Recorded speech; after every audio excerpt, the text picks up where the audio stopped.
Welcome everyone to Comics from the Multiverse. I am Peter, and joining me, per usual, is Matt. Bang bang. Can't quite say as always because you weren't on the last regular episode, but Yep. they all got to glimpse that Connor was alive still, so I'm That's sure good. that was thrilling for them.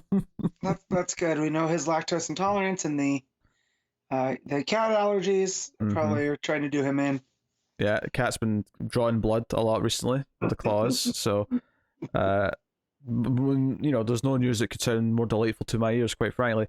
But yes, welcome to the show, everyone. This is not a regular episode. This has been recorded a little bit in advance. This is a Q&A episode, although there is some news, so there is some like contemporary relevant things happening. But basically, I'm on vacation for a week, so as a result, we will talk about this week's books and next week's show. Luckily, there's only actually 4 books I think we're covering this week anyway. But we'll squeeze those into next episodes. You'll get maybe kind of a bigger episode next week, which is like the day after I get back, which is going to be a fun day of reading books. But hey, whatever, that's life. But we didn't want you to go empty-handed on the week where we didn't have a regular episode. So we got some questions sent in on Twitter. We'll work through those, and we'll generally just have some casual chat about comic books and DC nonsense after we look at some of the news that comes up. If I could time travel and look at the Comixology top 10 for this week, I would. But unfortunately, I can't. So I moved to do the show on Mondays, which would make reading comics hard, but I don't have to deal with the top 10. Well, no, because then it would still just be the top 10 from the previous Tuesday. Previous week, yes, I know. And it would actually be easier to read the books because you'd have an extra 2 days. Well, 1 day. True. No, 2 days. 2 days. Could be on Saturdays. Yeah. So nice try, Matt. But I know. It wouldn't be me if I didn't try. Yeah. Well, it is what it is. So yeah. Well, look at the news because New York Comic Con was this past weekend. So we actually did have one big bit of news that happened before me and Connor recorded that we already talked about, which was the Lazarus Planet event. And the weird things get on there. Our kind of summation of it was basically that it sounds like a sort of just like a little event that's meant to be so they can do wacky things with the characters. Mark Waid's kind of at the head of it. But isn't necessarily sounding like the next huge thing. Just, it's a little thing to start off the year. Honestly, far more interesting slate announcements on Saturday. Two big things to talk about. The first of which is the super books, which are getting a slight refresh. I say slight because Philip K. Johnson is staying on Action Comics. It is still his run. There is a little bit of a focus shift in that the 2 kids are now going to be part of the super family, and they've got outfits now. John's got a new outfit. Supergirl's got a new outfit. There's a cover here for Action 1051. The other thing they're doing is that they're adding backup stories to Action Comics. Well, there's already one backup, obviously, but I think they maybe even going a bit bigger with it because they said there's going to be 2 backups now, effectively, and it's going to be the Super Family book. So all very interesting. I'm glad Johnson's still in the book. It felt like his run still. It felt like Warworld Saga was just phase 1 of his run, and I'm glad to see this is continuing. So. Yeah, I'm excited about having the kids and having Clark be Super Dad again to other kids. Yeah. In fact, one of the backups they're saying is about them. It's it's about young John. It's a flashback story to when John was young. Gotcha. I misread that. Yeah. That's cool. Yeah, and I want to say it's Dan Jurgens. It's actually the same team from Lois and Clark, the miniseries that kind of started all that stuff off. So yeah, it seems like we're getting our cake and getting to eat it too. Right? Yeah, we're getting teen John, we're getting new kids for Clark, and we're also going to get a story set when John was young again. So nice. Yeah, very good stuff. The other news, which has a slight negative tinge because Taylor's Superman book is coming to an end. Issue 18 in December is the last one, but technically it's still getting another arc because it's getting a miniseries called Adventures of Superman, which is going to be led by John, and it's going to be him taking on Ultraman, who I think they're trying to make kind of his arch nemesis because he was obviously the one who trapped him on Earth 3 and when he was being aged up. That was part of the big traumatic stuff he went through. So I kind of like that they're addressing that. I think it's probably, from a story perspective, the most exciting thing I've heard about Taylor's Superman run. Yeah. So that's kind of cool. It shows that Taylor does care enough that for sure, he wants to address, and I like that because it feels like the Earth 3 Ultraman is kind of the antithesis of John more than Superman, you know? So we see how they bounce off of each other. And now that John's fully powered, and it seems like he has different powers, judging from some of these covers. It's in a Lazarus Project. He seems to turn to electric blue. He seems to be back in normal colors for Action Comics 1051, but I don't know if they're going to actually have him keep some of the distinct power set. Yeah. But I always liked with Connor. Connor had the tactile telekinesis, which it was kind of electric-based telekinesis. So I kind of like that you can, do a little bit different things, and it sets John up being different from Clark too. Yeah. So. But I do appreciate that there is a super family, and with Superman a bit more literal in that there's actually kids and he's actually parenting them as opposed to. I mean, okay, Damien's a kid, but it's not like a typical father-son relationship, is it? No.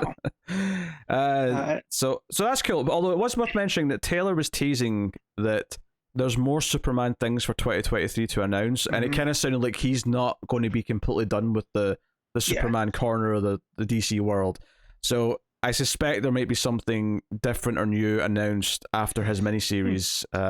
So that's Action Comics covered. That's the 6th issue Adventures of Superman, right? Yeah, 6th issue Adventures of Superman, which is John Kent by Tom Taylor. So then what's going on with Superman? You're probably thinking, is a no Superman book then? No solo Superman book? There is. Superman issue 1 is launching in February, which is the third time it's renumbered to issue 1 in Rebirth, or since Rebirth, I should say, because we're not really in Rebirth anymore. But no, we're post-Rebirth. But it's going to be Joshua Williamson and Jamal Campbell on that book. Which, I think that's cool. I think there's potential here. Obviously, I think Williamson's Robin book was a really great little ongoing and didn't suffer from what the Flash did, which was going on too long or going down all these weird paths. I think Williamson is hit and miss enough that I'm not necessarily just assuming this is going to be great. Obviously, Jamal Campbell's going to be great on art. There is no doubt about that. Yep. I just have to wait and see how it is and what the direction it's going to take us. But I'm obviously I'm in. I'm so excited for this. From having read his Birthright, which kind of felt like a Superman story told in reverse. So it's about a kid from Earth going off to this other place and becoming this fabled hero. But there's a dark twist to it. And just even the name Birthright. When my comic book guy gave it to me the first time, I thought I was like, oh, is this like a Superman thing? Because of the my favorite Mark Waid story. But yeah, him and Campbell doing Superman, please sign me up. Yeah. Also worth mentioning, on the Super Family cover for Action Comics, new Superman, Kenan Kong, is on that cover with a new outfit as well. So that's kind of cool if they're going to make him more part of the group. On some of there's a what's the word I'm looking for? Like a design page. Yeah. Some of the artists put up, and they're all wearing like these super jackets now. And I think that's real funny that they zip up with the S, and Keenan's has his logo on it. And well, except Superman. Superman's the exception. Right. Superman still has the cape, but yeah, I kind of like that stylistic choice. As kind of silly as it is, it does put them as on the same team, because there's some uniformity there. So, and Superman gets to stand out with the cape. Yeah. I will say, I think on the design thing, I think Supergirl looks better when the jacket's open and you see the regular S underneath it. I think that looks cooler. I will say, I will miss her cape because I do think she suits that. I think the design for the kids though looks good. I think Keenan looks good with the open jacket. Steel the open jacket where it makes the S, but also his logo's underneath it. Yeah. So that's super cool. I like that a lot. Yeah. And then I actually think Natasha's the Steel's hoodie, which is just black and red Superman logo. I think that looks quite cool actually. Yeah, it's a nice alternate for a cape because I always loved that Steel still wore the cape, right? So the fact that she's not wearing the cape now, but she has this kind of hoodie, it makes her stand out more, and that's super cool, and that's important because these are all super characters, but it also ties them together. Because like even the Bat characters, you can tell they're related by their costumes. You know, even if it's not an exact Robin costume, there's a vibe to them, and I feel like that's what they're trying to do here. Yeah.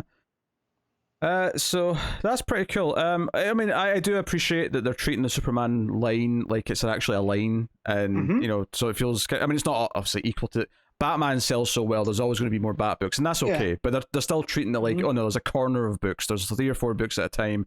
Right. And if there's more plans for Superman stuff or Super Family stuff throughout the year, it does sound like Taylor's going to be on something else related to Superman afterwards, whether that's some sort of new Super Team book or maybe just a different character that he's going to tackle. Maybe Supergirl will finally get a book back again, because I have missed her having a book.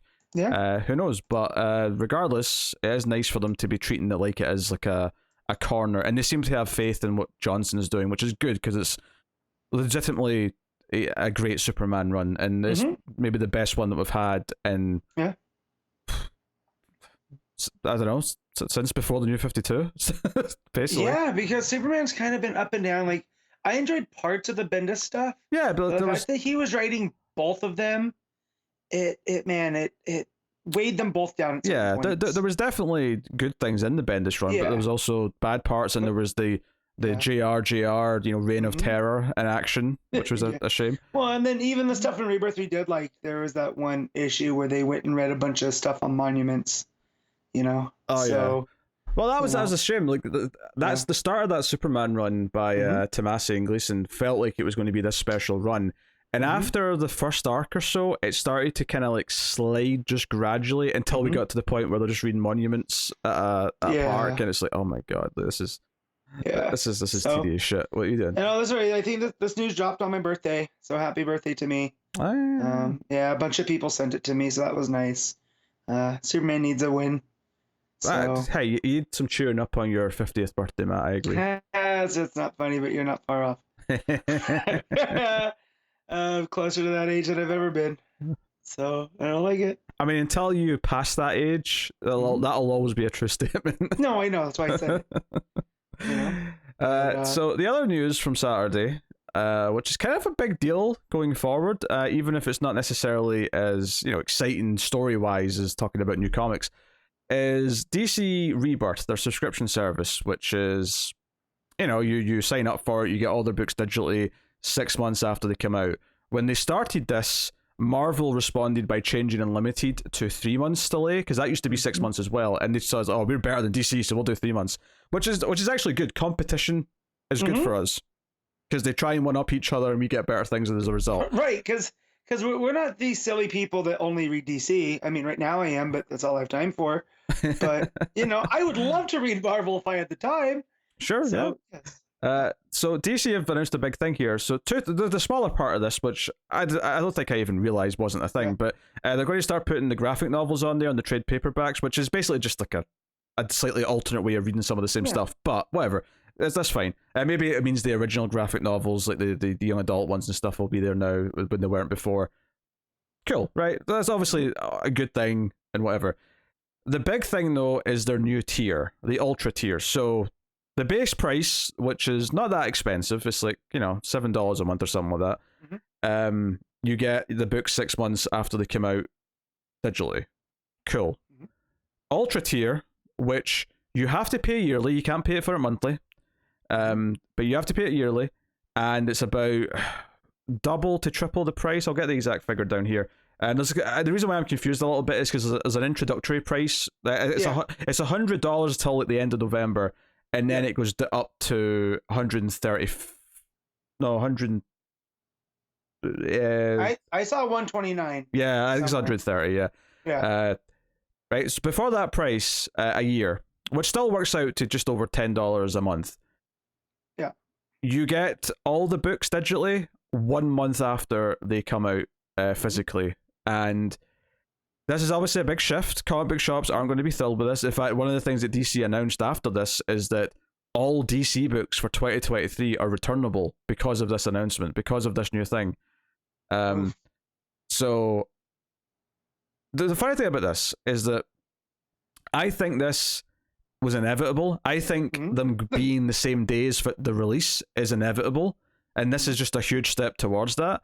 This is a great idea. You know, I think it's worth the price for what they're charging. If you're buying comics every week, you can easily exceed the price of this without even trying. So I didn't go get my comics last week, or I got my comics last week for the week that I missed. And it was, you know, I told my wife the price, and it was double that because on average, I'm spending $25 a week. Yeah. And that's just the stuff I'm collecting. That's not even the digital stuff, right? I think, when they announced like this service to begin with, I said they could charge me $30 a month and it would still be a huge saving compared to buying all the books. Yep. To get them day and date. So this is, you know, even at full price, once the introductory price is gone, which is $100 versus the $130, once it's up to the $130, that's still only about, you know, what, $10.30 a month once you've split it up. You have to, you know, you have to commit to the year. That's the catch. But once you've done that, $10.83. There you go. $10.83 to read every single DC book that you want from the past, but more importantly, that just came out.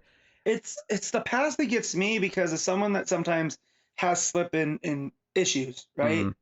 And then you can't find those issues. Like we joke about that punchline issue from I still have never got from Tynan, right? That's just they're gonna be there now. You know? Yeah. So, honestly, I think day and date's inevitable, even if they put the price up again to do it. And I will be delighted once they do, because the sad part of this for me is that I like this news because it's a step closer to what I want, but I can't benefit from this because unless we just say to the audience, by the way, we're taking a month off and then we're always going to be a month behind on comics. We have to have the comics when they come out because we're doing the podcast. Right. As soon as if they go day and date, that's it. Subscribe. That's it. And I'll still go to my shop and still get my books because then at that point, it's just a streaming service, and it's like buying the movies you want still. Yeah. Because basically at that point, you would never hear us say again, we're not going to read a book because the price is too high. We'd never say that again because we'd have access to every book. It would be like, I don't have time to read said book. No, and the price wouldn't be, and you know, just as a comic fan that wants to read as much as I was thinking more, I don't want to because it looks shit. But sure, that works too. But like, as someone that, if it's manageable, I would read everything. Sure, because I love DC. It's the man hours, right? I just went back and got digitally the Blue and Gold because I forgot to keep getting it from the shop. So I've like the first 4 issues. So I just went and got the digital. I haven't had time to read it. It's still sitting there. It's not going anywhere. It's not collecting dust. You know. And so, you know, digital comics have changed things, and I would love it for my shelf, but getting it in a sale on a digital price? Come on. Yeah, the thing with this is that obviously the only reason why they're not day and date, and the only reason why they weren't day and date ages ago, is because comic book shops hate the idea and think it's going to hurt their business. Yeah. I'm going to say it right now. I don't think they're going to feel little to any impact because of this, because I think the people who want physical comics are always going to want the physical comics, right? Yep. I'm going to have to talk to my shop owner about this now, but last time I talked to him, it was when stuff was going, like it was during the pandemic still, and they were shifting over to lunar and and he said that initially sucked and he was worried about it, but then it's worked out better. He has not missed a DC shipment since they flipped over. Marvel, there was a couple weeks one time where there was no Marvel books when I went on Wednesday afternoon because they just hadn't arrived yet. I mean, there was growing pains at first, but it actually turned out to work out well enough for most shops afterwards. Right. And so he's never, and so I feel like this would be one of those things too, that if, you know, the collector mindset, you know, I could still see people getting these individual issues, but then wanting to go get the actual physical, like trade or omnibus, or because, you know, those big thick books are nice to have. Don't get me wrong. Like when digital first became a thing, absolutely, they probably lost some customers overall to digital because some people said, you know what, this is more convenient, I'm going to switch. I guess I kind of fall into that, but not really, because like I only just started reading singles when digital became a thing. So I was never really like I bought a lot of physical trades, a lot of physical hardcovers. That's how I was reading a lot of comics up until around the start of the New 52, which is when I kind of switched to reading singles. That was like the one good thing about that, is that it gave me a chance. Oh, this is a good time to jump into reading monthly comics. But for the most part, now that we've had digital for a decade and we're way beyond the transition to it, I feel like the people who have to have physical are always going to want to have physical. The people who get a lot digital and buy the stuff they care about or special ones physical will always be those people, and the people who are just always going to be digital are always going to be digital now. I don't think there's going to be that. I mean, yeah, some people will maybe toy with changing or whatever, but by and large, those audiences are set, and I don't think that this is going to make someone who still insists in buying their books physically go, you know what, now's the time I'm going to switch to digital just so I can, not pay as much. The fact that I wouldn't have to pay for a Batman book because it's already included in the price makes me so happy, right? Like the fact that right now I'm still reading Batman, and not that I'm not enjoying it, right? Just leaning into my character on the show, I bought a lot of Batman books I did not enjoy to read for the show. And the fact that was just built into that 1083, right? Because let's say that's the going price. I can live with that. Honestly, that's 3 physical books. I mean, that's still less than 3 physical books right now. Honestly, double it for day and date, and I'll pay it. Like, I think it's worth it. Mm-hmm. You kidding me? $25 a month for day and date every DC comic? That's well worth it. And when I'm already paying $25 a week. Yeah, I know. It's a no-brainer. It's. Like I say, I think people who like physical are going to keep buying physical. I don't think comic book shops are going to actually see that much of an impact. No. And I think the interesting thing about what you just said there is that you can now read all these books without paying for them individually. Is that all of a sudden a book, let's say, I don't know, like I mentioned Supergirl before. Let's say there's a Supergirl book, and these days anything that's not Batman or Superman seems to struggle to keep an ongoing. Once they're on a service where half of their model is the subscription service for people to just get everything as a bouquet, at what point are they paying more attention to how many people are reading it, the digital version? So instead of like how many people are buying a copy, when they look at like the numbers for how many people are actually opening and looking at the whole book and then therefore reading the whole issues, does that suddenly help a lot of books be like, oh, these are a lot more worth keeping around now? Because like half of our people who are paying for the service are reading every issue of this C book and this B list book, or whatever, Yeah, think about how many of these digital first books that they won't have to like put a physical print run in. They can just be digital books, and you can only get them through the service. I feel like that'll help too. Something like what are those books what's the tournament they do where we always get upset because the ones that we want to win never go through. Oh yeah, the round robin thing. Yeah, the round robin. Which is not a round robin. How many of those round robin books they can just put out now, if they want to? Yeah, I'm just thinking about like books that maybe aren't doing quite enough numbers in physical sales, but when they look at their service and realize that, oh shit, half of our customers that are paying for the service are reading this, we have to keep this around. Maybe that helps keep some books alive, and like it justifies keeping them around. So like, I mean, maybe not. I mean, maybe it just stays kind of the same ratio it is, and you get the same amount of Batman versus everything else because that's what people are still reading. But people will maybe try things that they otherwise wouldn't have, and I think that argument works even more for comics than it does say with games, because this has been a big topic of games without these new services where you just pay and you get like a bunch of games. Is that games require such a time commitment where just going over and reading an issue 1 of a new series, that's a lot easier to commit to. You can just it takes 10 minutes to go read that new book, see if you're into it, and if you like it, then great. So no, that's very exciting. I mean, a month is a big deal right now. I wonder how long it will take them to get to day and date. Like, I'll say it right now, if I wasn't doing this show, I would switch to waiting a month. And this is how I'd read my comics from DC. Yeah.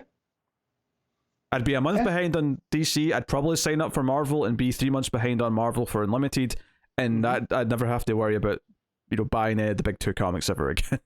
Right. That would be my attitude if I wasn't doing a show where we have to do the books when they're new. And don't worry, we're still going to keep doing that, but I hope at some point it will benefit us. I just think too, this will probably make it better for Black Label as well, because then it makes those Black Label books stand out a little bit more. Like I'm talking like the big widescreen kind of ones, like Harleen was. Sure, yeah, and because they can do that thing where they can. Yeah, if you imagine like a streaming service, they can put the big Black Label row and say, "Hey, here's a prestige books and stuff." Yeah. For some reason, your camera's frozen, Matt. I don't know what's going on with it. But I have not touched anything. Oh, you're back. You're back. You're back. Yeah. Okay. So. Good. And also, just in case you're worried that this is starting off US only, because the service itself was US only for like 2 years or whatever it was. It took ages to come to other places. Yep. No, right away they're announcing this for US, Canada, Australia, New Zealand, and the UK. The prices, the introductory price for all these places is $100 US, 120 Canadian, 135 Australian, 135 New Zealand, and £73 in the UK. I think the UK goes up to £100 if I remember what I saw screenshot wise. It doesn't have what the final prices will be here for all these territories, but those are the introductory prices if you sign up just now. And I didn't see this, but Connor was telling me earlier that if you do sign up at one of these introductory prices, it'll renew at that price next year. Yeah, you're locked in for at least the 1 year. Yeah. So, which is pretty cool. So I mean, I did the math when this went out that $99 a month equates to about $8.25 a month. So yeah, which is ridiculous, honestly. Yeah. Again, that's basically two books right now. Books are $4. So, right there for a month. I mean, honestly, even at this, even though I can't use it for the show per se, I'm still tempted to do it just because. Think about all the trades that are just sitting there. If there was anyone that you're curious about, you never got to. Like for me, $8.25. That's kind of what I spent to get Blue and Gold. I mean, obviously, it has changed stuff for me in the sense that since DC Rebirth or DC Universe, launched. I haven't bought a single trade on Comixology, and I used to buy trades every sale. I used to always say, "Oh, what's on sale? Let me collect these trade runs and stuff." Yeah. I've stopped, and I said I look back now and go, "That was how many of them have I actually read? Like maybe 10%. Like so many of them I've not touched, and I'll read them eventually. But now I'll read them through this. Now I'll read them as part of the service that I could have just not spent that money before. Yeah. So in that sense, yeah, they're going to lose out in digital sales, but they're making this choice. They're offering this. They know that that's going to eat into that. So, right. I just remember when I first got the Marvel Unlimited, and I had it for like 2 months. I read so much Daredevil in those 2 months. Yeah. And that, I mean, I forget what the price was back then, but basically I read maybe 15 trades worth for less than $10. So, because it wasn't anything that was new. It was all like the Brubaker and Bendis stuff before. So, yeah, man. And just the back catalog alone makes it worth it for me. Yeah, it's worth mentioning this launches today at recording, which is Monday. So yeah, by the time this obviously goes out on Sunday, it'll be well launched. I'm actually just going to the website right now to see what it says. I don't know if it'll tell me on the. No, it's just giving me a page saying go to get the app. I don't know. I was just going to say, hey, I can confirm. I'm looking at it right now, and it says this price, but it doesn't let you do it on the website. Okay. So cool. But yeah. So yeah, big news. That was kind of a game changer when I saw that on Saturday. I thought, oh, that's a big step forward, and it's something that I hope progresses. It wouldn't surprise me if we're only maybe. I think there'll be day and date certainly within 5 years, and it wouldn't surprise me if it was like in 2 years, to be honest. I think it'll be like this for a year or two, and then I think they'll go day and date. Yeah. Props to DC for always being on the leading edge of this too. Because they were one of the first to go day and date with comics. Yeah. I mean, whether or not it's because they introduced a new tier that costs more for day and date, or they just put the price up a bit and say now it's day and date, whatever way around they do it, I don't know, but yeah. I think it will go day and date at some point. And now that they've done this, I am fascinated at how Marvel Unlimited might change soon as a response. Oh my gosh. I'm just trying to think what's the most outrageous thing they could do. I mean, Marvel could try and go day and date and say, hey, we're better because now we're day and date. Like that right? That could be what they do. Or they could at least match this and say, okay, we'll have a similar thing. Here's the Ultra tier Marvel Unlimited that costs X a year. And you get a month late. Mm-hmm. I suspect that Marvel will at least match this in 6 months. That's my guess. Yeah. Based on nothing other than just my keen intuition. True. So no, big stuff, big stuff. So excited to see where that goes, and excited for the future. So very cool. So yeah, we have no comics to talk about because this is recorded before they even come out, and as a result, we've just got a bunch of random questions from Twitter, and we're just going to tackle them. We'll see where the life takes us, and hopefully have some fun along the way. So from in fact, let me zoom in a wee bit here just so I can read these tiny fonts easier on TweetDeck from this distance. All right. From at Comics Enjoyer. Very good. Good name. Yeah, a couple of questions here. What are some DC runs that you all really like that you may not have been able to bring up on the show before, being pre-Rebirth or just not being very popular or any other reason? Because we've been doing the show for 6 years, I don't know if there is any runs that I like that I've not brought up at some point, but I think there's I think the rule for this question is that you're not allowed to bring up a Jeff Johns run. Yeah, right? That's fair. I mean, yeah, he's got all the Green Lantern. Well, that's the point. I'm making you think of smaller ones. Yeah. So it's weird, but there was this, and it might have just been the time I was reading it. J.T. Kroll had a Green Arrow run right before Rebirth, where it essentially turned him into Robin Hood.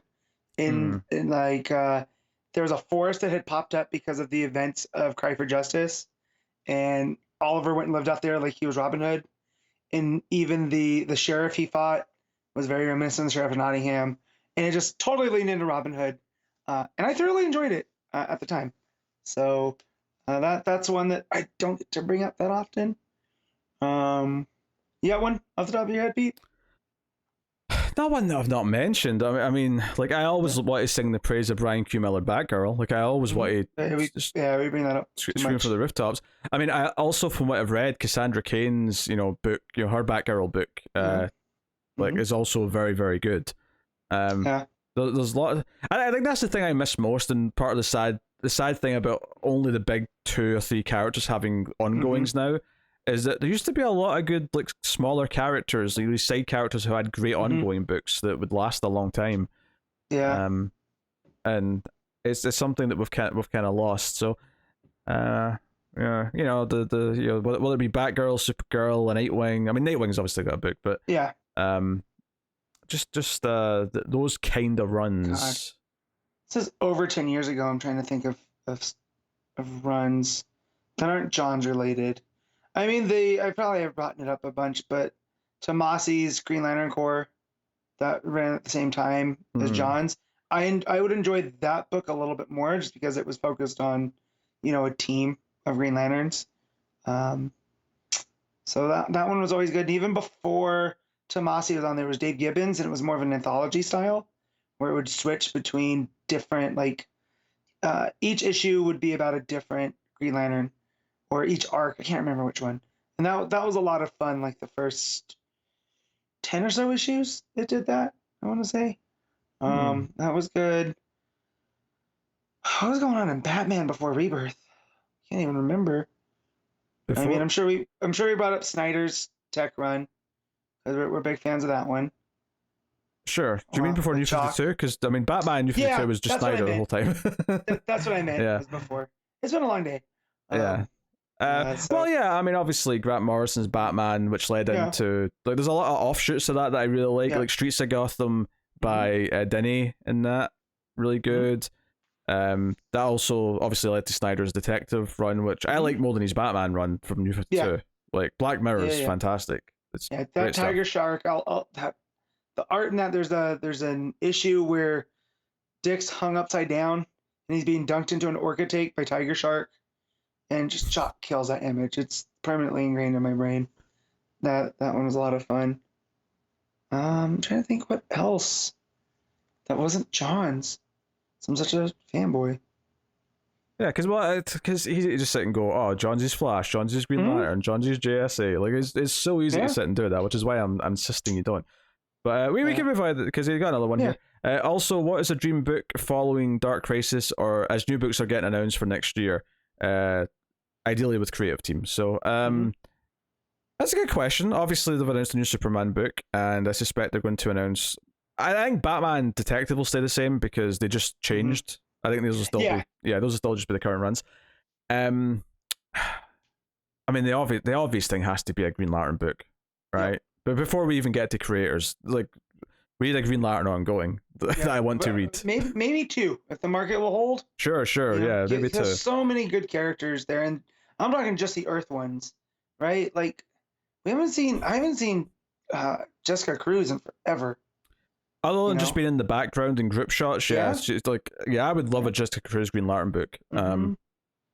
As far as that whole group of characters too. As far as creators on it goes, I mean, I think you have to have someone who can be a bit lighter and do the sense of humor. I could just say Tom Taylor, I suppose, but I want to be more interesting in just saying the obvious name.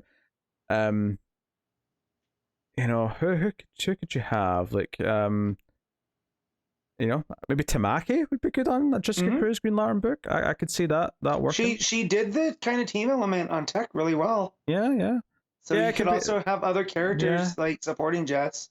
Could be a team book, yeah. Because now that Tamaki's done with Detective, and she just did that one shot, so it seems like she's still with DC. Yeah, so. I guess actually, instead of looking at characters, I suppose what I'd really say is that I want a new Tom Taylor ongoing because he's wrapping up on Superman, and it seems like he's got things in the works, so we're probably getting some sort of he's got irons in the fire that seem like they're not just like the his alternate reality tales. But I want a new Tamaki ongoing. I guess that's what I'm saying. If I ignore the character for a second, I want a new Miriko Tamaki ongoing. Whatever book she gets saddled with, whatever. But that's what I would like. Shoot, we love being super. We're talking about a Supergirl book. Her on mainline Supergirl. That could be something if they're going to do it. At the same time, though, they gave her Detective for a good long time, so I could see it being a bigger book than that. Like I could see, people will be saying they want a Green Arrow book back. I could see Tamaki writing a good Green Arrow book. Why not? You throw Huntress in there too. I'm sure that story's not done being told. Oh yeah. There you go. So, but yeah, I used to cap on Bendis for that, but because that was so egregious.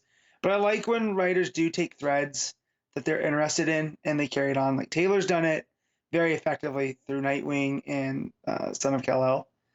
That he's weaving threads from like a Suicide Squad and even that Black Mask special that played into that.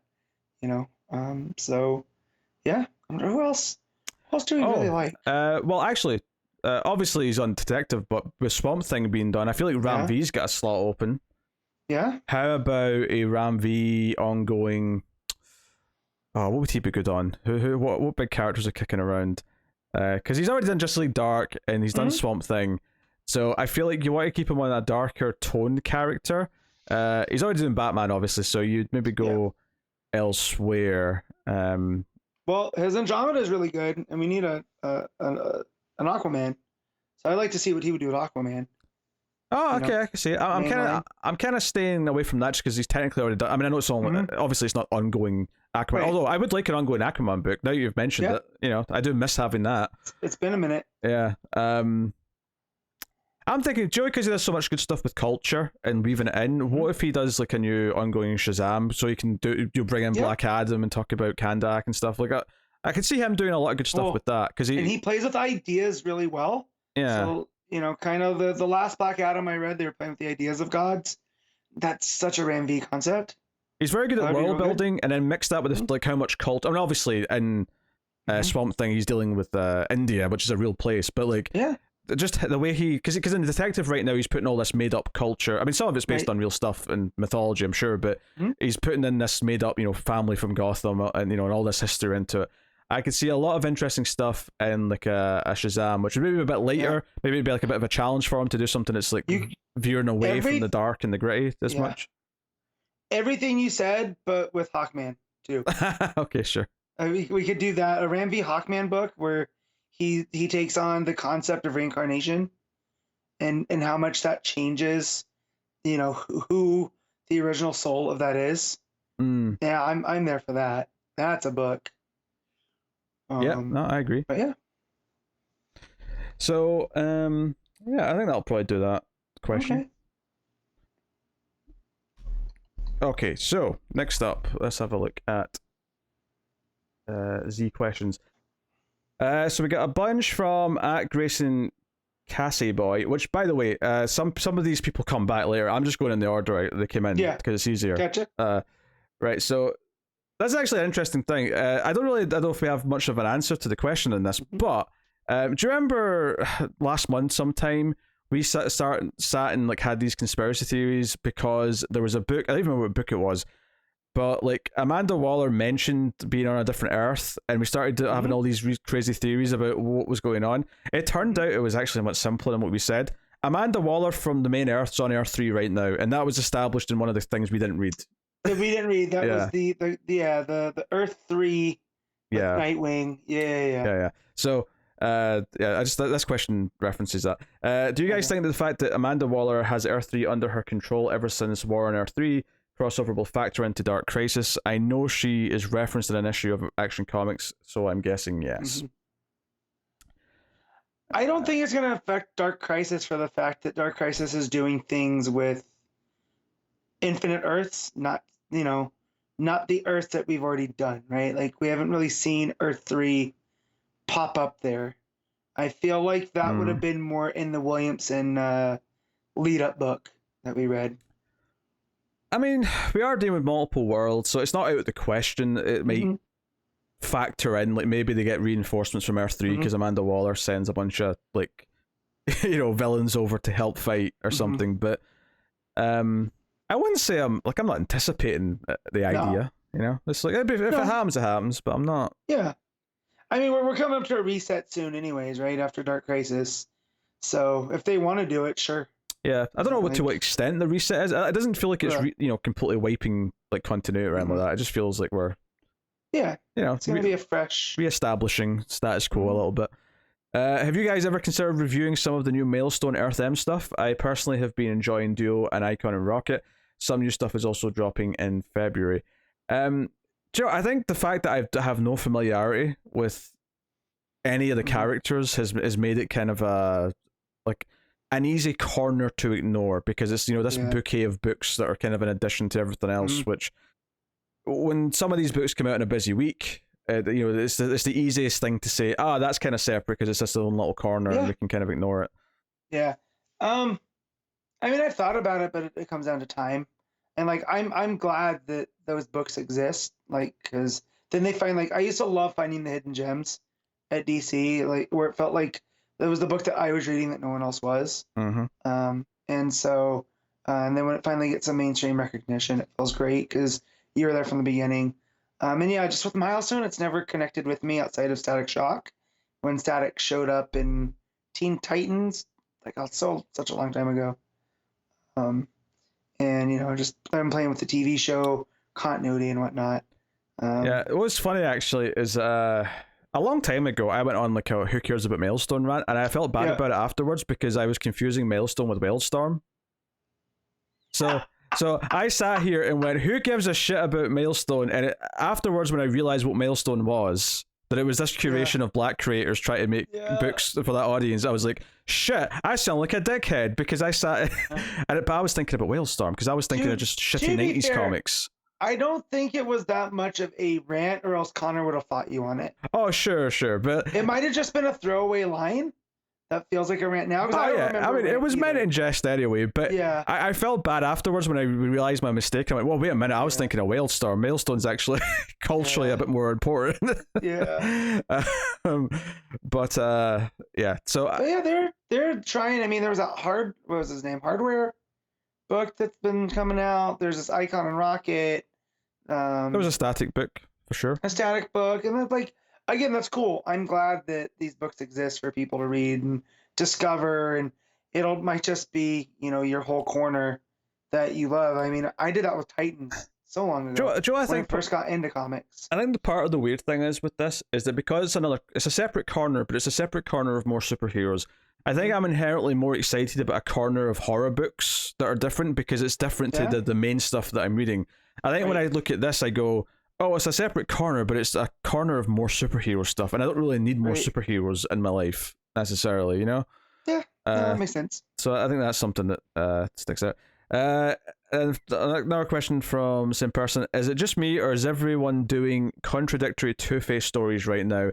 In Task Force Z and Detective Comics, he seems to be turning back to his old ways in two very different ways. While in the new Joker book, he's bad out in the open. Yeah, there's a lot of inconsistencies with Two-Face right now.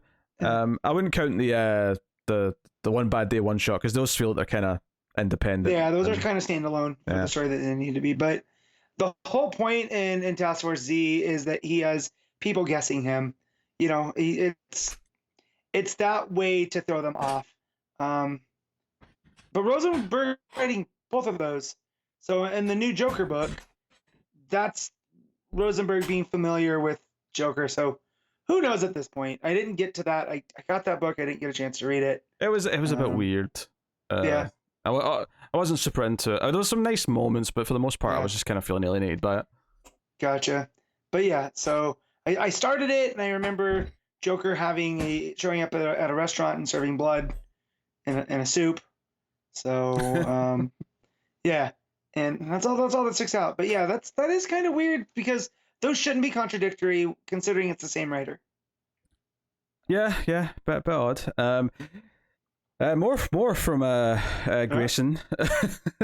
What do you guys think this Judy Garrick mystery that has been popping up into various books? First it was Stargirl, then it was Flashpoint Beyond on the board, and then the last issue of The Flash. Oh god, that Stargirl one shot was so long ago now. It was so long ago. But it's just, I mean, with a name like Judy Garrick, it's going to be a tie into Flash family history. And you would think, you know, with it showing up in Stargirl, it has to do something with Jay, I'm sure. And maybe a lost sidekick or a family member. You know, Judy's not his wife, right?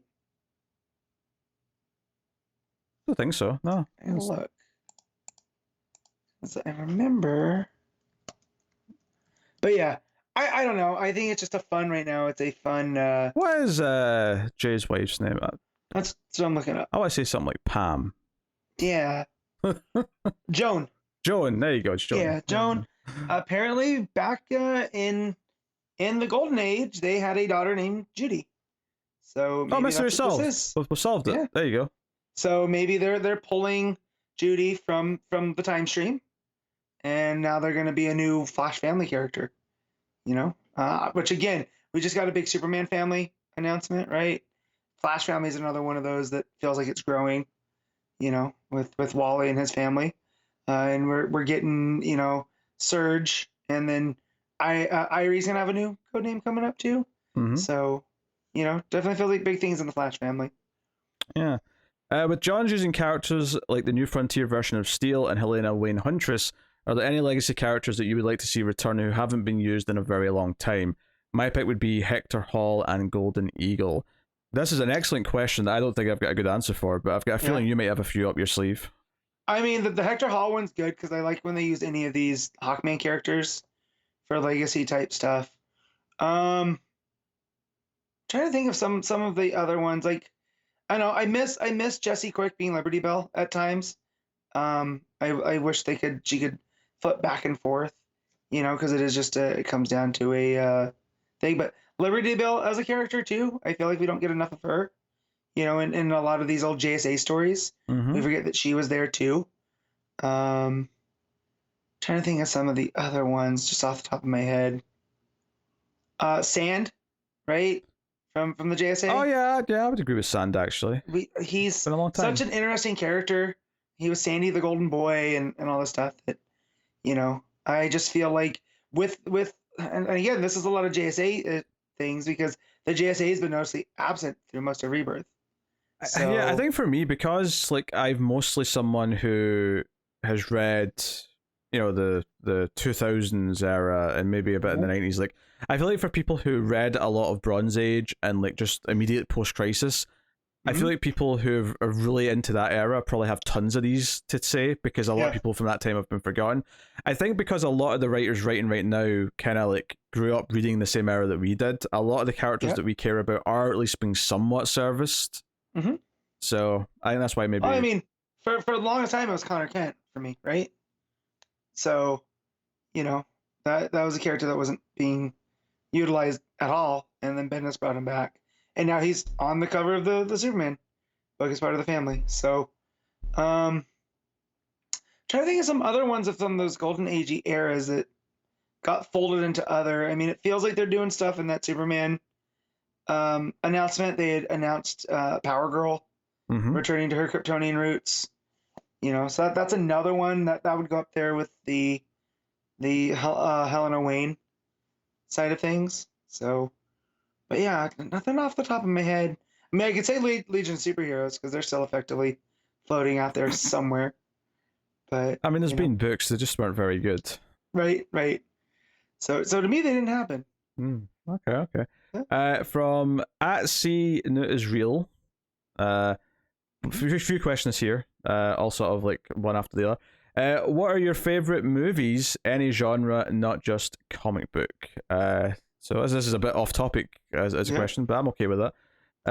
That's a bold question, because if you don't know, like if people listening to this show don't know, there's actually multiple movie podcasts that I co-host over on Male Fuzz Movies on YouTube, or you can get each of them individually as audio podcasts. But I have a horror movie podcast called The Screams After Midnight that I do with Tim. I have a science fiction movie podcast called The Atomic Cinema Experiment that I do with Tara. And I just recorded the first episode of a new show that's starting in November called The Collector's Cut. And that's going through franchising and things like that. So what I'm saying is that I am very opinionated when it comes to movies. When me and Pete first started doing this type of stuff, it was because of movies. Yes, we talked about movies before we talked about comics. So, I mean, I think I literally, like a couple of years ago, did a full top 100 on YouTube. But, so it's a big question is what I'm saying. What were some of your favorite movies? I mean, I guess I'll just tackle some from different genres here, okay? But we'll do a couple each for each of these genres that I bring up, right? To sort of structure this. All right. Horror, Matt, give me one. Halloween. I agree with the original Halloween. I'll also add on It Follows. No, I meant 2018, Pete. Okay, you're fired. You're never going to be on this show again. I am not. You know.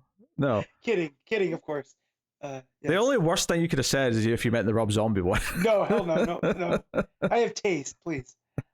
Original Dawn of the Dead's fantastic. American Werewolf in London is one of my favorites because it's so weird. Oh, sure. Yeah. I like it a lot. I wouldn't put it in my favorite, so it's not in my Mount Rushmore of horror movies, but if we're counting Jaws as a horror, Jaws is there. But for me, it's like Halloween, Alien, maybe Black Christmas, the original, maybe what else would I put that high up there? Some of The Shining's obviously excellent. Yeah, that's fun. All right, so there you go. I done one more. I give you like 4. So horror off the top of my head. What's a ghosty movie I like? I'll throw in the original Poltergeist. It's very me versus you. It's you can feel Spielberg all over that. For those of you who've watched Curb Your Enthusiasm, just imagine Larry David shrugging, doing Yeah. That's my reaction to Poltergeist. All right, I'll take back Poltergeist. I want to put a ghost one in there, and I'll say Friday the 13th, Part 8. Jason Takes Manhattan. I don't love that. I love this movie because it's not good. It knows what it is at points. I love Jason Takes Manhattan. I will not have the slander that people bad about Jason Takes Manhattan. No. I mean, it's not the 10 out of 10 of the other things I mentioned, but I love it. But we're talking favorites, not best. So, it was Part 3 or Part 8. Those are always my go-to. All right. Okay, we'll do sci-fi next since it's the 2 I mentioned already. All right, so I already mentioned Alien, but Aliens is my favorite movie of all time. So I'll just mention that right now. So yeah, Aliens, The Terminator, basically James Cameron's like just take amazing. It all. Yeah. And also throw on 2001: A Space Odyssey. Throw on, I don't know, like RoboCop. Like there's so many great sci-fi movies. There's a reason why I started a podcast about them, because they're fantastic. What's some of your favorites, Matt? So I'm gonna go Back to the Future. Oh yeah, there you go. That's another one. It's a huge one. Jurassic Park. That's pretty high up. Yeah. Yep. If we're counting it as sci-fi, Kong Skull Island, because we all know self-parody. I mean, it is sci-fi, but like it's a bad pick. Yeah. But no, because I do love that movie. I don't love sci-fi as much as Pete does. The reason I do like horror as much is because doing shows with Pete, and he made me watch things I thought I was afraid of. But when it comes to sci-fi, I tend to go more towards I like action adventure more than I like sci-fi. A lot of different sci-fi. I love small budget cerebral sci-fi. I love big what? Yeah. Galaxy Quest. Oh, okay. Love me Galaxy Quest. I love something small like Coherence or Cube, but I also love bigger, flashier things like an Inception or Interstellar. All very good. Okay, what's the action? I'm just listing on my head. Raiders of the Lost Ark. Any Indiana Jones. Basically, I'm so stoked for the new one. I don't want to be a cliche, but I'll just like, let's get Die Hard out of the way, because it is. Yeah. That was my next one. There's a reason why it's considered one of the best movies of all time. Have you seen the trailer for Violent Night? I have seen the trailer for, which is Die Hard, but with Santa Claus, played by David Harbour. Yeah, you had me at David Harbour as Santa, because I could just see him as like a gruff, like not quite bad Santa, but just like grumpy Santa. And then you introduce a Die Hard element to it, and he's using his Christmas magic to save the day. He comes down the chimney only to find himself in a hostage situation, and it's like, okay, I need to be John McClane. Yep. I need to be jolly old John McClane. I am so yeah. Yeah. Predator, right? Like that's a classic. Yeah. Who doesn't love Predator besides my wife? I mean, I'd actually have put that in the sci-fi category, but Yeah, yes, but I guess it's both, right? Kind of like Alien is both sci-fi and horror. It runs that. The Mummy, the Brendan Fraser one, big fan of that movie. It's a fun action movie. I think what else? What other action adventure-y that we could? Yeah, this is hard when you're put on the spot, because I don't keep everything on Letterboxd like Pete does. So it's much easier for him. So I'm actually just opening my letterbox to help me. See? Yeah. I know. I've been doing shows with him for nigh on 10 years, so I know these things now. Mm-hmm. I suppose action's also where I'd put most comic book movies. So I guess this is where I throw in the Dark Knight and that trilogy and Dark Knight. So I throw Winter Soldier up there. That's one of my favorites. Still talking comic book movie, Spider-Man Homecoming is probably my favorite Spider-Man movie. That's not animated, because that's Into the Spider-Verse. Sure. Yeah, I guess animated would go for any of these too. Oh, okay. So I'm sure there's. I'll throw out Speed. Speed's a really good, just great standalone action movie. Mm-hmm. I'm someone who grew up watching Schwarzenegger and Stallone and like the action stars of the 80s. So a lot of those are kind of nostalgic for me. So I do like a lot of those. All right, comedy, Matt. Oh man, I won't start with my personal favorite, but one of my all-time favorites is Ferris Bueller's Day Off. Big fan of that one. That's okay. Yeah, Bill and Ted's Excellent Adventure. That's okay. It's an all-timer. Forgetting Sarah Marshall's my favorite comedy of all time. So I haven't seen it. Yeah. Nah. Well, the answer is Hot Fuzz for a start, right? Like Hot Fuzz ranks up there. Ghostbusters. Well, what other comedies do I like? Yeah. I tend to prefer. Oh, the first Naked Gun. That's really good. Is that the one with the Queen, or is that Naked Gun 2? I think the Queen's on both Naked Gun 1 and 2. Okay. But I think there's more Queen stuff in the second one, which is probably what you're thinking of. Yeah. So yeah. All right. Happy Gilmore. I love early Adam Sandler a whole lot. He's lying. He loves all Adam Sandler. He loves Look. Halloween. No, what's I that movie do called? enjoy Hubie Halloween. Hubie Halloween. That's it. I would not put it close to my favorite movies, though. But I loved how stupid it was. I do love stupid, funny things. Okay. How about sort of the rest of the genres then? I'll just bundle them all together. Just put thriller and drama together. Is it? Because as far as classics go, because I love a lot of classic cinema and world cinema. Diabolique, I love. Paris, Texas, I love that. I adore it. Cinema Paradiso is fantastic. There's so much. Like, I'm someone who likes seeking out like Criterion releases and like discovering some of those films. I love checking out old things and like less conventional things that are there. Yeah, I like a lot of movies. It's basically what I'm saying. And I've done a top 100 in the past. I've got a feeling next time I try and do something like that, I'll probably be crazy and do like a top 250 because I'm just a madman. Because I've done like a top 100 horror and a top 100 sci-fi, I think, at different points. So the top 250 is inevitable.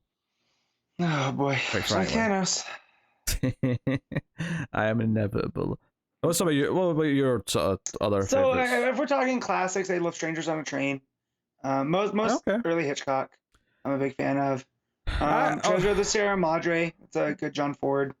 Yeah. I love a lot of Hitchcock. Rear Windows, obviously, phenomenal. I remember bonding with Pete on both thinking Vertigo is slightly overrated. It's a very well-made movie, but the amount of love it gets, I don't understand. Like, it's a really great movie, but I do think it does sag a bit in the first half for me, and I do think it's like it's probably still in Hitchcock's top 10 for me, but it's at the low end of his top 10, and then because I rewatched a bunch of them last year, and like I'd forgotten how good Dial M for Murder is, and Rope's fantastic. Wait, not Doubt. Shadow of a Doubt. Shadow of a Doubt. Shadow of a Doubt. The other one. Oh my god. It's set in Nazi Germany. A Hitchcock movie? Yeah, it's a Hitchcock movie. I had to watch it in film school, and I thoroughly enjoyed it. Try to remember. Sabotage. There you go. And if I stared at my keyboard, it would come. Yeah, I love Sabotage. That one's very, very tense. So the stakes in that one. But I'm not into the world cinema as much as Pete. He has had me watch a lot of Japanese stuff. So Seven Samurai.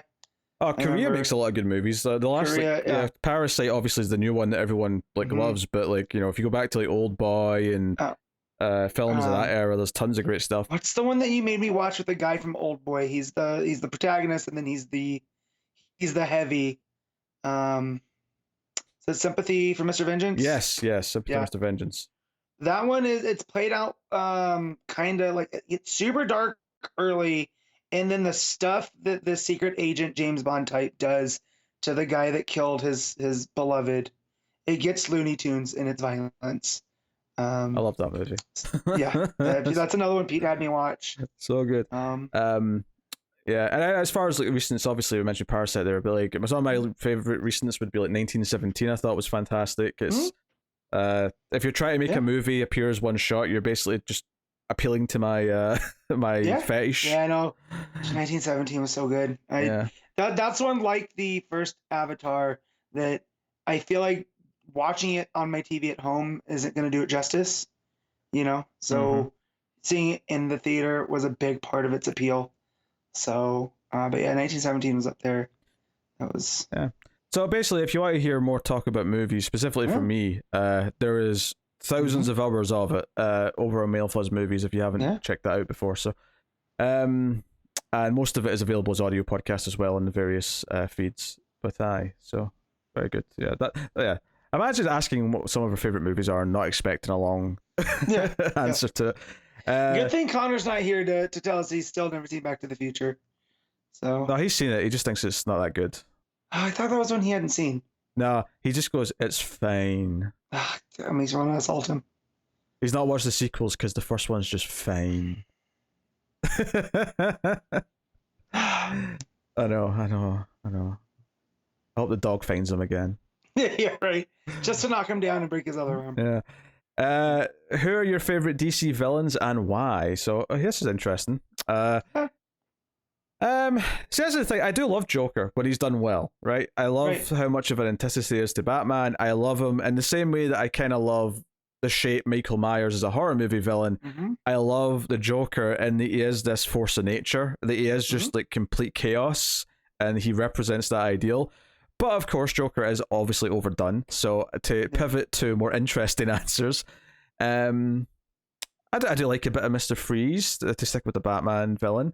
I like Reverse Flash. I like how sinister he can be because of all the time manipulation and all that stuff. Sinestro was a really interesting sort of sympathetic villain who you can understand his motivations.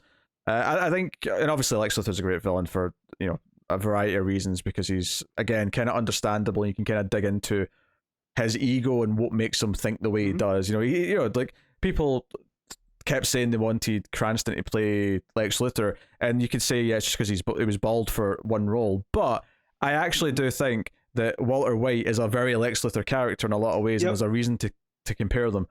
So there's that, and I feel like Cranston can nail the pettiness that is Lex. I think for me, I just like variety. I think you need villains that are forces of nature that are simple and just completely evil. You need villains that are sympathetic. You need villains that are kind of tragic and understandable. You need all the kinds. You need all types of them. Yeah. I mean, we just talked about Lex. Lex is my all-time favorite villain just because he is the antithesis of Superman.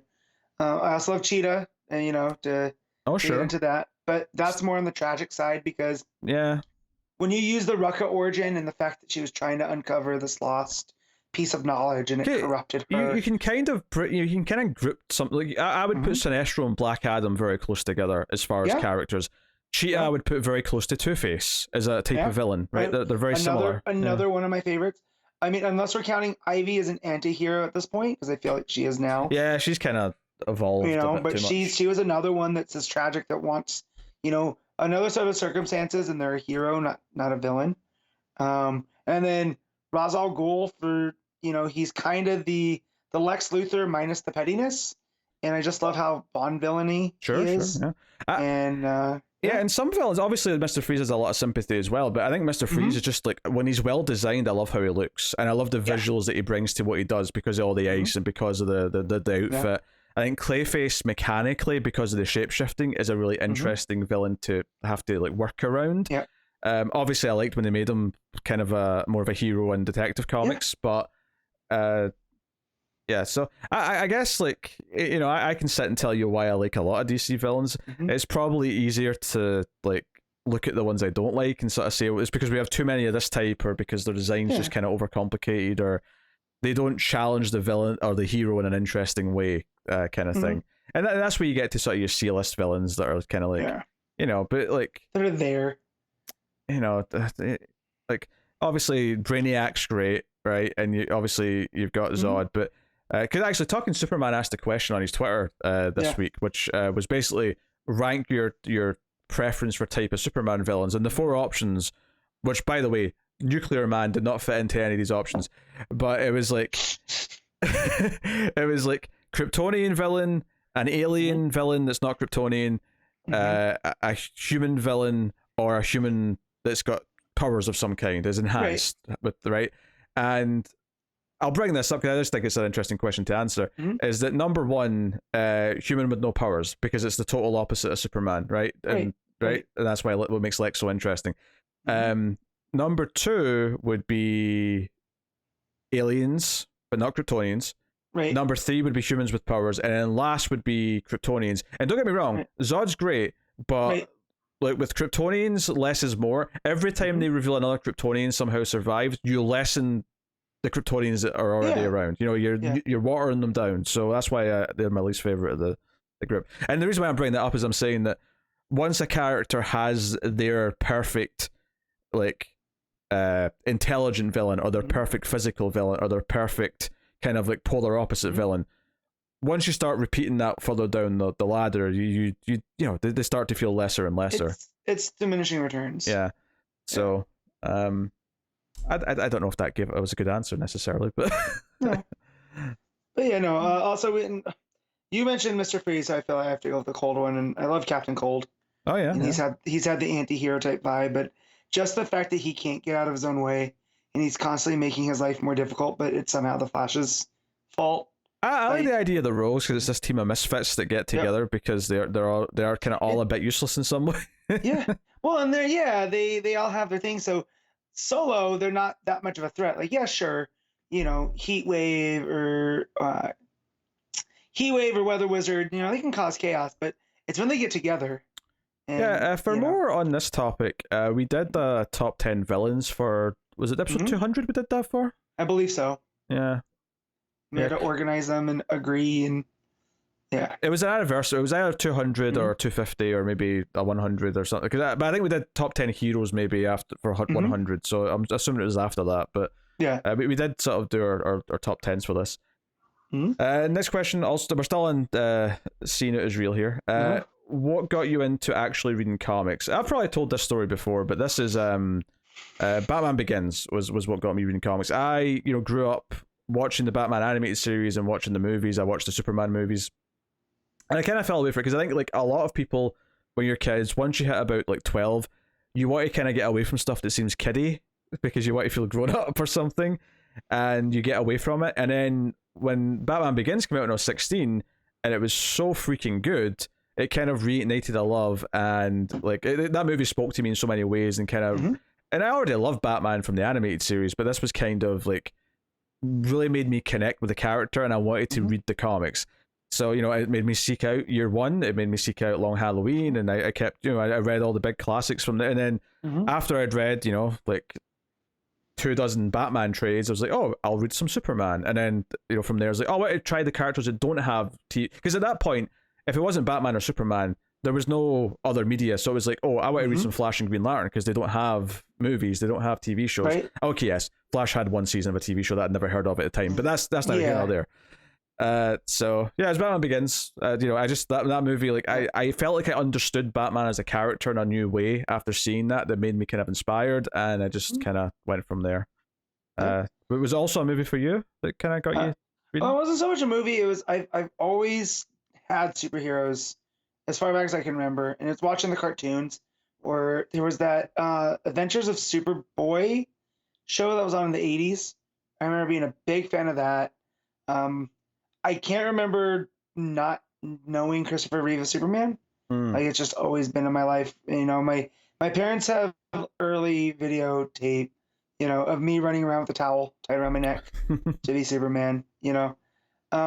But it was weirdly a lot of the Marvel properties because they all had the cartoons that were on it at different times that led to me caring about comics enough to start looking for them at the newsstand, at my grocery store.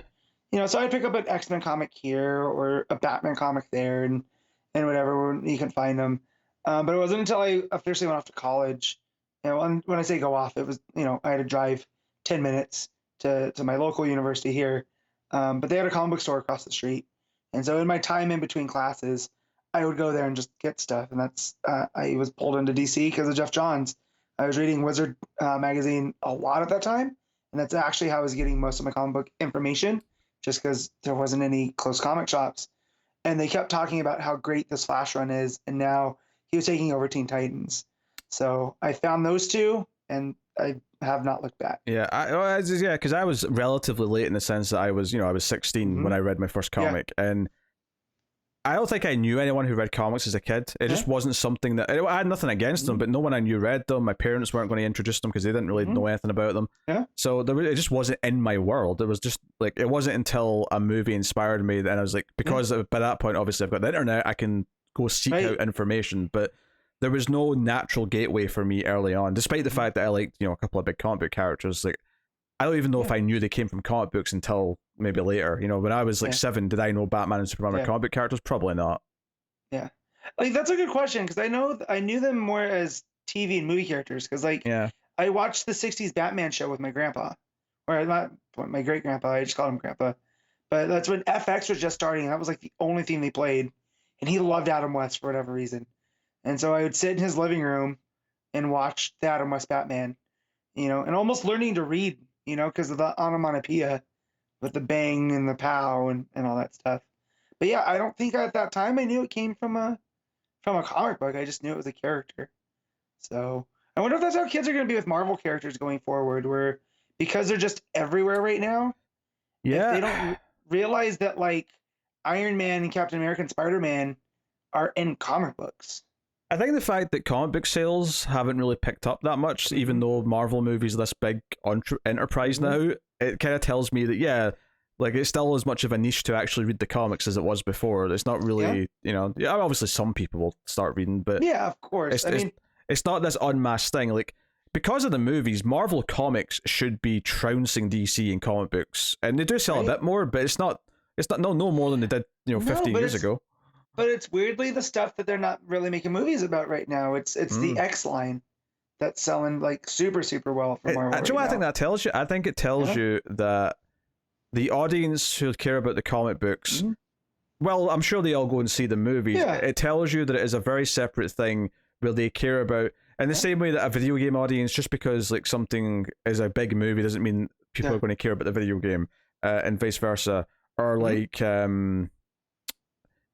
like, or wrestling fans when like they're trying to push a wrestler, but like everyone loves someone else, so they're all going to cheer for the other person. Like there's kind of this, there's a push and a pull with this type of stuff. Yeah, I don't want to say echo chamber, but there's definitely like the comic book community like has the things that it likes, and it really loves X-Men comic books. So even though the X-Men movies have been a bit wonky for a long time, it doesn't matter because the comic books still exist on their own. And I think when it comes to like comic book characters at this point, because they butcher some of the characters so much, like if you like Cassandra Cain, that Birds of Prey movie did not do her justice. So but luckily right now in the comics they're treating her quite well. She's around. She's part of an ensemble book on a regular basis. She's brought up a lot in the other Bat books. It's quite nice. So but yeah, I mean, I remember when these comic movies were still doing the big midnight releases, and my comic shop would go set up like a display. And I remember asking him, and at first it would lead to like more people coming into the store, but now we're 15 years in, and people don't seem, they're very separate audiences. So yeah, which is fine. But hey, next up, how did you all meet and decide to start a podcast? Well, I mean, basically we're on a Facebook group, and it was comic book related. It was a comic book group. It was, but the actual original podcasts and things we recorded, which weren't very good, we've gotten much better since then, were movie or TV related. And then because Rebirth, and we were all DC fans, and we talked about DC just casually from time to time. And then they announced DC Rebirth, and alarm bells went off in my head, and I said, "This is the perfect time to start a DC Comics podcast. This is the perfect time to jump in and start just talking about the books as they're coming out weekly." And I roped Connor and Matt into it. This is basically the thing. I know my history, right? It was stupidly my idea to go, let's go record a reaction to the Rebirth news. Well, yeah, because I said we should do a podcast. You said, we should record something like an episode 0 reacting to the announcements. So yeah, episode 0, which is like just us talking about all the Rebirth announcements. That was kind of spur of the moment almost. Yep, and yeah, so, but there's a Facebook group. We had it off.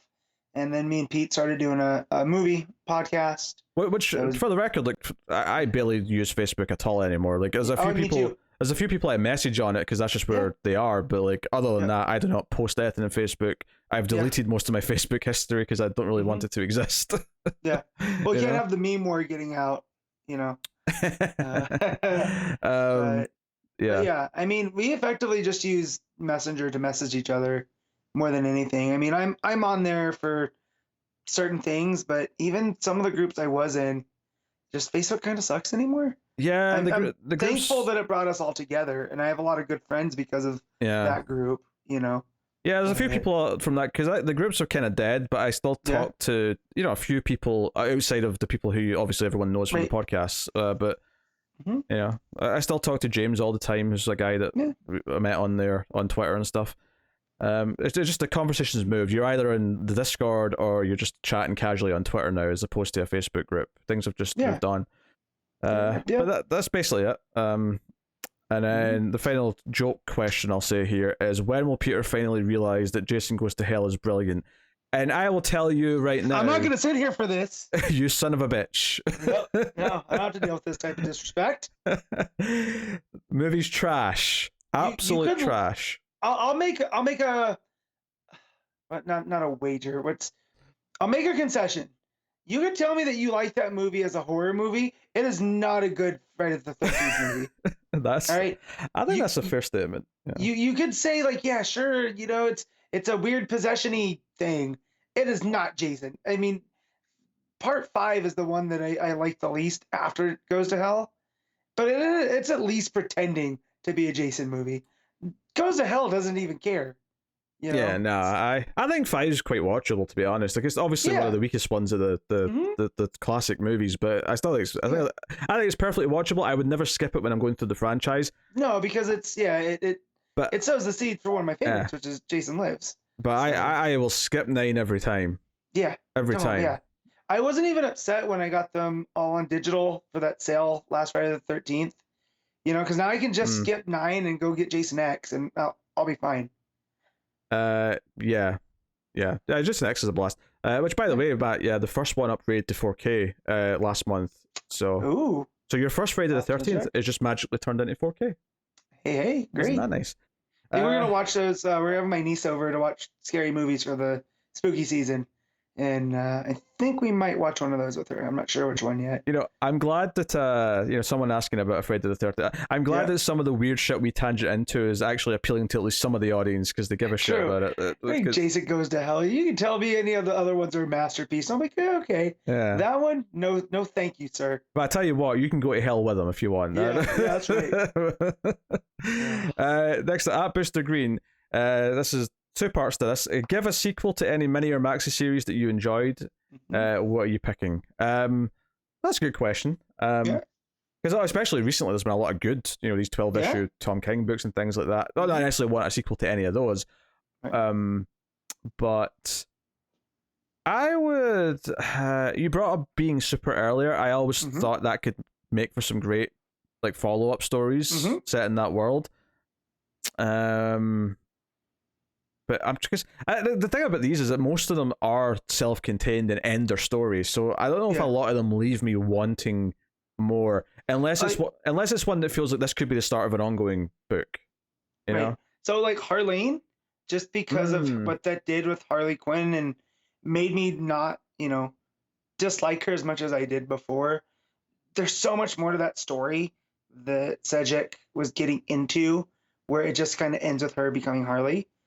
And that's fine, because it's kind of an origin book. But it kind of just touches on the whole Harley and Ivy relationship and her kind of doing bad things for good reasons and kind of her. And so I could almost see that being the first part of a trilogy. Because the middle book would be her time actually being out and being bad with the Joker, and maybe the first time she meets Ivy. And then the ending, the final part would maybe be her becoming more of an anti-hero and breaking away from the Joker. I could see potential in sequels to that. I could see it with stuff like that, or that Batman, the Jock Batman book. I could see gimmicky follow-ups by Jock, where that one was about the power outage. I could see Jock doing something else creatively with his art as a follow-up there. But I don't know if there's any minis or things like that I'm hoping for, because I'm thinking of some obviously recent favorites, but even classic favorites like Superman Secret Identity. I don't think that I wouldn't want a sequel to that. I think it ends perfectly, it doesn't need any more kind of thing. Maybe you could do something like Mark Waid doing Superman and it basically being a sequel to Birthright. You could do him going back to the character, and it's kind of like a spiritual follow-up set years later in his career. Or maybe just he does a follow-up, which is this is the second year of Superman when he first encounters Zod or something like that. That like a year 2 type deal. Yeah, that'd be cool. That would be cool, actually. Yeah. I mean, look, Chip's doing really great on Batman right now. I would love to see what his Superman version of that is, like how he did the Night. Oh, sure. I would love to see the early adventures of Clark Kent, learning to be a journalist. Right. Well, that would be him traveling the world and being like a independent journalist whilst saving people on the side without a costume. Presumably. And funnily enough, that's my favorite part of Birthright. Is that the early part of Birthright where he's going around and basically using his voice as a journalist before he's using his powers. But of course he's still saving people from ruffians and whatnot. And somehow Ghostmaker will be a prominent supporting character in it. I mean, if that's what he wants to do, I trust Chip at this point. So, the second part here was also a sequel to a book you thought was okay, but maybe if they could do better with a set of follow-up, basically. That's an interesting question. Something that I think could have had more potential than it got, and maybe. That's a really good question. I don't know if I've got a specific answer. I'm trying to think with something. I was like, because those tend to not make an imprint on me as much. Yeah, well, that wasn't the problem. As I'm sure there has been minis where I've went, this was more promising, but it was kind of mediocre overall. Like, I'm sure there's some good answers for this, but because that's the ultimate feeling I have with them, I forget them very quickly. So I don't know if I've got one. Yeah, I don't know. I mean, there's stories that I would like follows up to. So like I really like Tom Taylor, but the Suicide Squad was kind of just okay. But I feel like we're getting his follow up in Superman Son of God. I like his Suicide Squad more than his Superman, but I mean, to each their own, I suppose. Yeah. But again, I thought it was fine. I think the highs are really highs, but the lows are kind of they're there. They're not lows per se because it's still Tom Taylor. Yeah, I don't remember having lows in that Suicide Squad book. No, but it's like, again, I just feel like looking back on it, I'm like, it's okay. I really like the introduction of the Revolutionaries, but we're kind of getting a follow-up and we're seeing some of those characters pop up again, and it still has the same vibe as the Suicide Squad. So yeah, I really like that book. I think his Superman's way more like up and down compared to, but whatever. Yeah.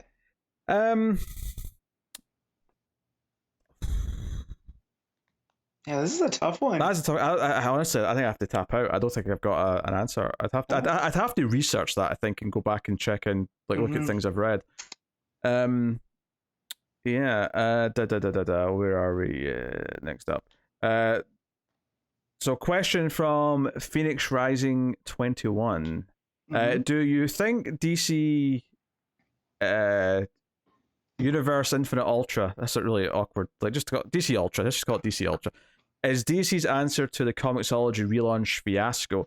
Do you think that there was any thought given to offering day one purchases in the app on the site prior to this move, or do you think this is their attempt to directly compete to Marvel Unlimited?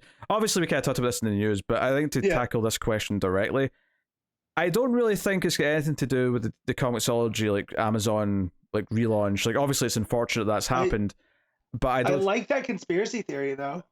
Honestly, and there is competition with Unlimited here, certainly, but I think, like I said earlier, I think it's inevitable that comics will eventually be in these subscription services and they'll be offered day and date.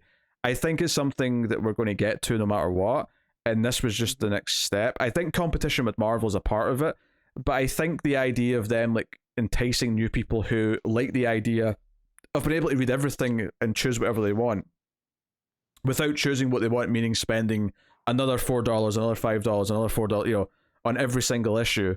I think this is about trying to make comics more mainstream by offering it at a really attractive package for everyone. Is what I would say. Obviously, competition's still there. More money. Right? The other part, did they consider same day? I'm sure they did. I'm sure they thought, can we get away with it right now? And after a lot of market research and like considering how comic book shops would react, they said it's too early to jump straight to it. I wish they did, but they've clearly decided it's too early to jump straight to that. Yeah, and that's nice too, because it's also allowing the comic shops to try to, adjust to it, right? So, but people are still gonna go in to get like variant covers, and like we talked about earlier, the collectors are still gonna want to collect, and a digital file is not the same as a physical book. So there's still gonna be a market. And it was already competing with Marvel Unlimited. I mean, Marvel Unlimited reacted to DC Universe Infinite in the first place. This is them going a step further.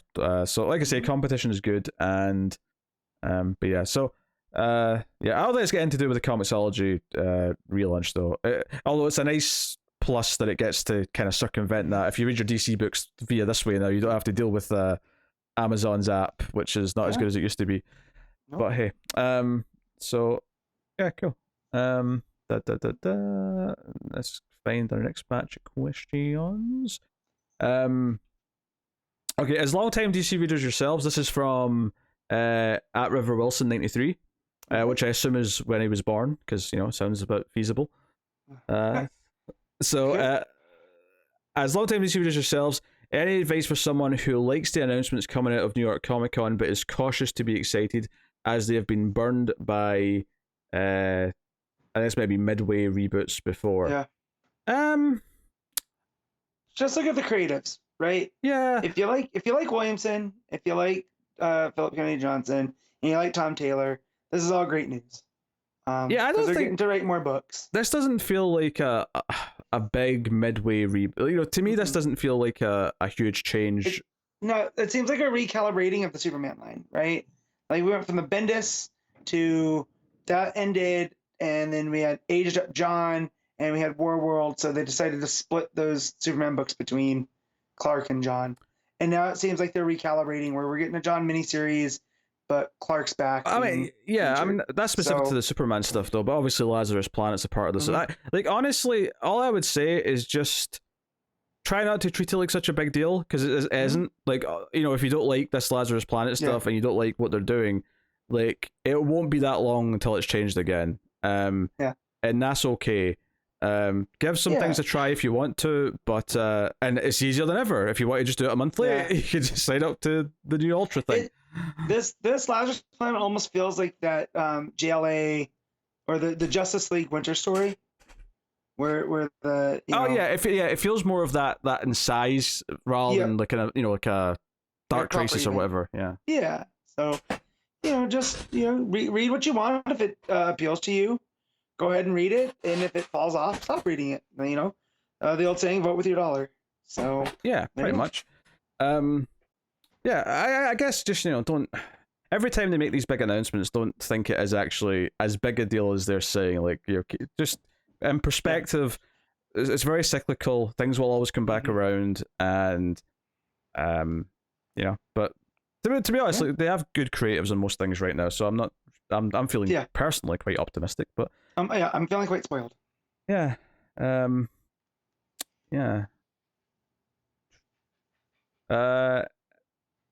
then just back to Grayson. Here he is again. Here they are again. One last question here.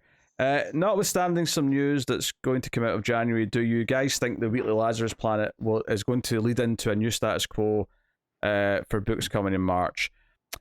It's tough to say because it feels kind of like a really hodgepodge group of characters who are all changed for the event, because you've got people with fate helmets on and stuff like that. I feel like it's more likely that the end of Dark Crisis is actually the gateway to whatever the new books are going to be, but it could be a mix of both. No, this feels like more of Mark Waid just having fun telling stories. Yeah, I would say that. Point. So as for just like a reset or whatever, who knows at this point? But I'm not too worried. DC seems to be, we talked about the last question, we're pretty spoiled right now, and I'm just going along for the ride. I'll say this, the creators on Twitter seem to have good vibes about teasing their announcements, because they're all saying, hey, big plans for 2023, it's super exciting to DC. Yeah. It doesn't sound like they're all worried that there's a big line-wide reboot that's going to piss everyone off. It sounds like everyone's feeling quite good about stuff. So it feels like gone are the days of Ben Percy getting taken off a Nightwing and not really being told until the last minute. Well, I think what you mean to say is gone are the days of Dan Didio. That's the nice way to put it. I mean, let's be honest, that's probably the reason why things feel more coherent from a editorial standpoint. And again, it feels like all of the writers, at least the ones that I follow, the writers and the artists and all the comic book people, they all seem to get along great online. Like, it feels like they're just genuinely happy to be working at DC and with one another. It's nice to see a lot of friendships between the creators. Tom Taylor and Tom King have a lot of jokes back and forth. They're cracking jokes with Gail Simone, who's not even on a DC book right now, but you see a lot of just cross-friendly promotion and stuff like that, which is really nice. So, and hell, some of them are even nice to us when they come up. Ram V's always very nice about retweeting things whenever I mention them. So, So that's so no, it's cool.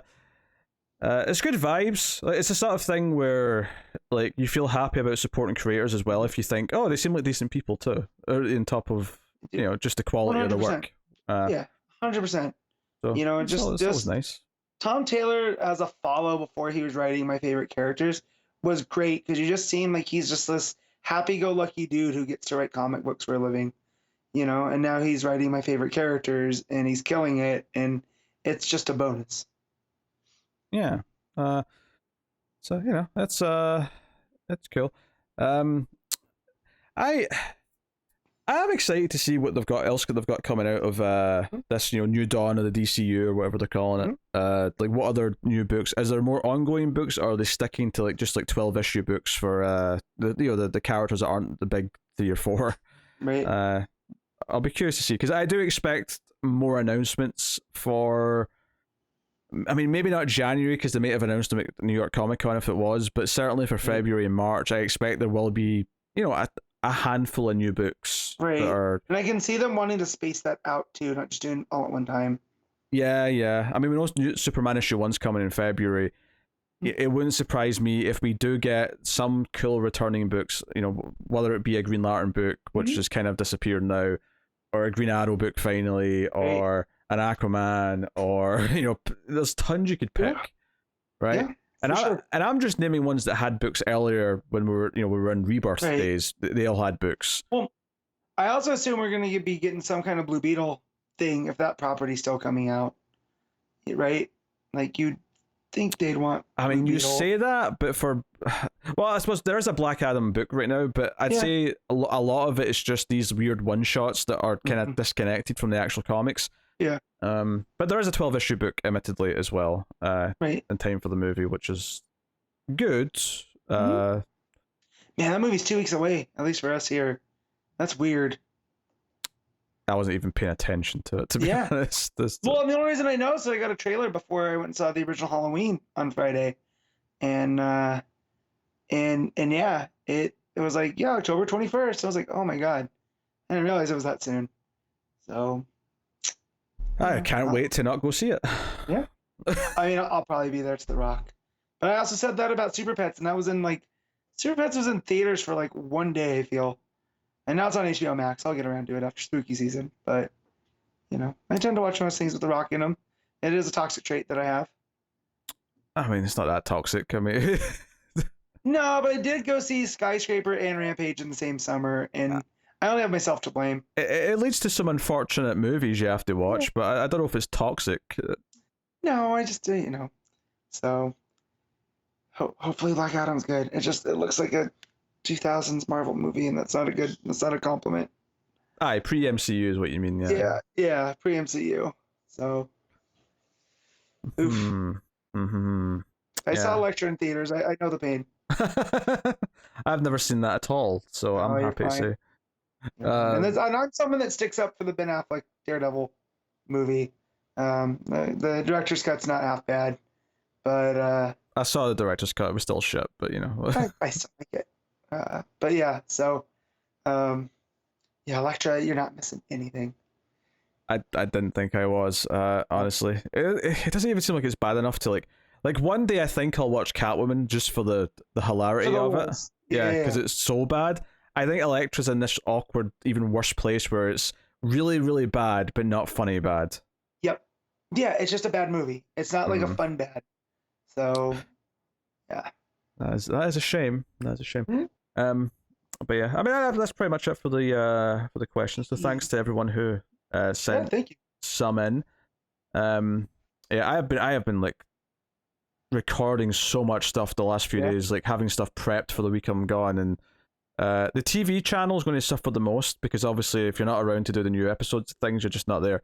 But movie channel should have lots of stuff going up over the next week, regardless of my absence, and we'll have this Q&A comics episode going out, and we'll be back to normal the week after, with myself and Matt, and we'll be looking at a whole host of comic books. In fact, I should probably tell you what's coming out next week. Yeah, I forgot we were going to do that. I don't even have the list. Well, no, because I was thinking there was no point because I already told you on the last bit, and I'm thinking, no, but this is going out on Sunday, so this is for the following week. We need the next week's. I'm getting the list up. I don't have it ready, but I'll get it up and tell everyone that.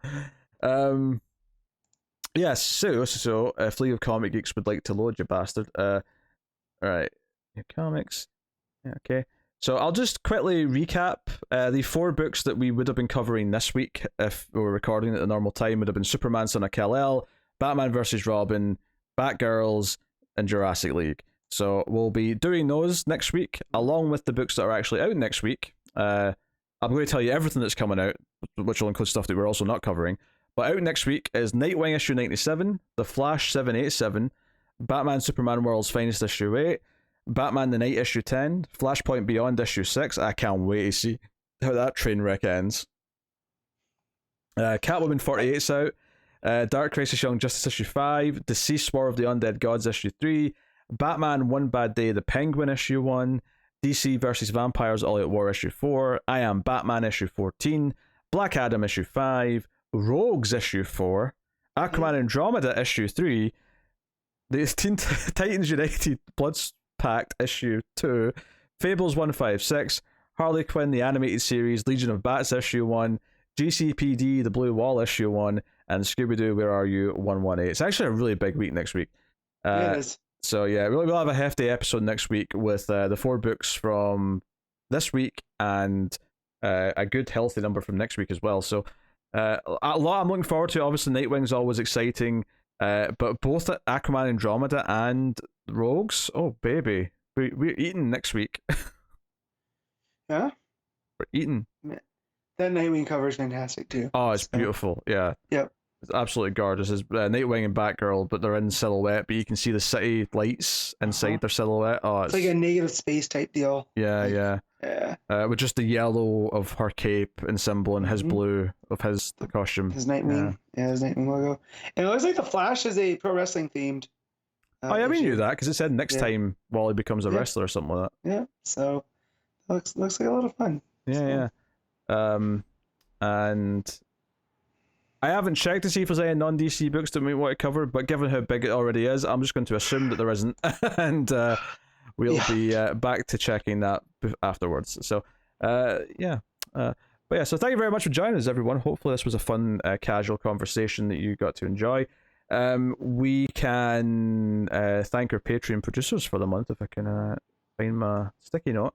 Thank you to Tyler Hess, Cindy Palacios, David Sharp, Bornow, Christopher Moy, David Brown, Al Tradesman, and Alison M4 Dice. They are Patreon producers, but you can support us over at patreon.com/MailFuzzTV for as little as you want on a monthly basis. The $5 tier, you get access to the show early on the Saturday, whenever it's ready and out the oven fresh. But yeah, if you're interested in that, go to have a look. And of course, you can support us for free by simply sharing the show out. We're at DC Comics Podcast on Twitter. If you're watching on YouTube, make sure you like, subscribe, ding the bell for notifications. If you are listening to the audio version, make sure you rate us 5 stars on iTunes or your podcast app of choice, and maybe give us a review, whatever it may be. All those things do help immensely. And I'm always heartwarmed when I see like a thread on a message board or on Reddit or somewhere, and someone says, "Hey, good DC Comics podcast to listen to," and someone recommends us. It's always nice to see. It's always a little humbling. So yeah. Thank you very much for joining us. This has been a special one-shot edition. I'm not numbering this as one of the main entries because it is a bit different. But yes, so this is the, I don't know, Q&A / New York Comic Con news one-shot, and then we'll be back to normal next week. So thank you very much for joining us once again. We always appreciate it. Keep reading DC Comics, and remember to never get lost in the Speed Force.